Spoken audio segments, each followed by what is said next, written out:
There's a psychological trap hiding inside self-improvement, and millions of people fall into it without realizing it. It starts innocently. You read a book, build a routine, try to become a better version of yourself. But slowly, something changes.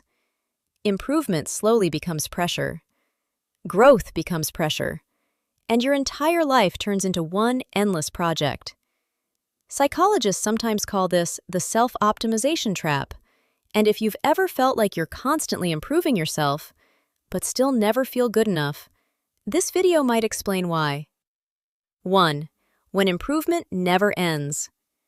Self-improvement culture sells a simple idea. You can always become a better version of yourself. And at first, that idea feels empowering. You start reading books, watching podcasts, taking courses, tracking your habits.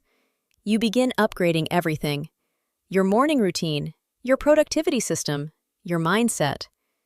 But slowly, something changes.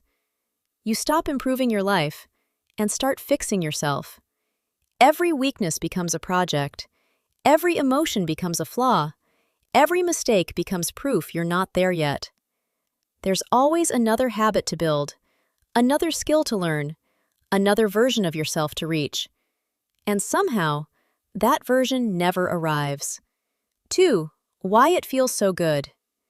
Here's why this trap is so powerful. Self-improvement gives the brain a perfect illusion of progress. Reading a book feels productive. Planning goals feels productive. Designing a better routine feels productive. But none of those things require facing the hardest question: am I actually living my life? Because improving yourself is often easier than experiencing yourself. It feels safer. Instead of asking, do I enjoy my life? You ask, how can I optimize it? Instead of asking, am I happy? You ask, how can I be better?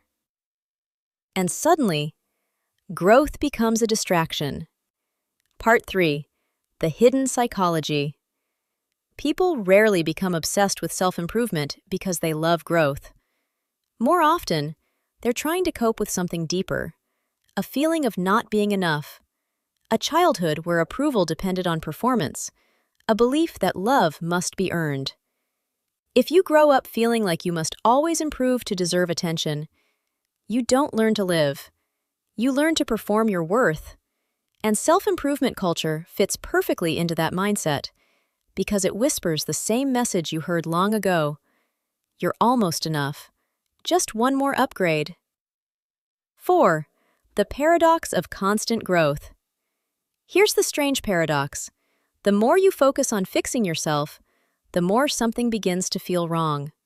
Because improvement always implies there is something wrong with the current version of you. And if every version of you is just a project, you never actually get to exist. Life becomes a waiting room.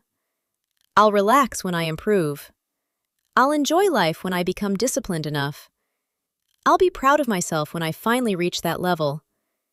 But the finish line keeps moving, and many people spend years there, constantly upgrading their lives, without ever living them. 5. The subtle signs. This trap is hard to notice, because from the outside, it looks like ambition. But inside, the signs feel different. You feel guilty when you rest. You can't enjoy progress because it's never enough.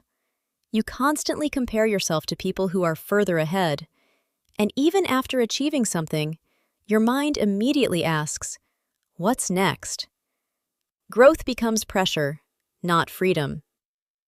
6. What real growth looks like. Real growth is quieter than self-improvement culture suggests. It's not constant optimization. It's integration. It's the moment when you realize you don't have to fix every part of yourself. Some parts of you just need space. Some parts of you need compassion. And some parts of you were never broken to begin with.